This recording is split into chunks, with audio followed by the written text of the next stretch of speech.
So you provide counseling and spiritual direction services. How would you describe these two, and how are they distinctly different from, but also alike? Yeah.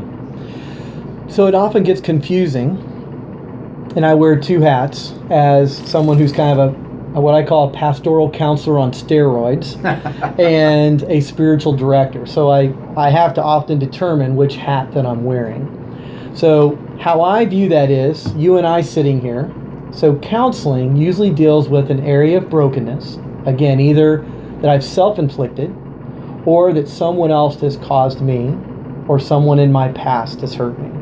So counseling is dealing with the relationship between you and yourself and you and someone else. So it's a horizontal relationship. Spiritual direction, its goal is not to fix anything. It's really about the nurturing and the flourishing of the person. So that conversation is a vertical conversation. So people come to a place, sometimes they're stuck in their spiritual life, or they want to explore other ways to experience God. So someone will come and say, well, I kind of grew up in this tradition, and now I realize there's a lot more to God than I ever realized. Can you help me learn how to listen to God, to discipline my life in a way that is enriching and encouraging to me, or just to know God in a different way? So let me put it this way. So different denominations focus on different attributes or characters of God. Some as a judge, as a lawyer, some as a shepherd, some as a healer. And those are wonderful, but they're too myopic. They only focus on that one section of God and not another part. So frequently in spiritual direction, I will ask the question, which is, what is your view of God? Have you considered seeing God in this way? So I help them explore that.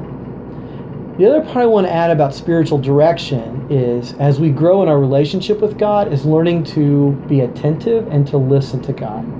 In our culture, as you know, being attentive and listening deeply to someone else does not happen. We don't do it in our personal lives. We're texting, we're Facebooking, we're Snapchatting. None of those have depth.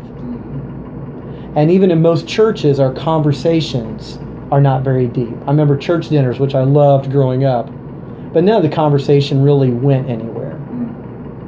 Spiritual direction says, there is this God who wants to know you intimately, and he is not silent. He has a lot to say to you. You got to get rid, as Maggie Jackson talks about, getting rid of the distractions of life to be attentive to God.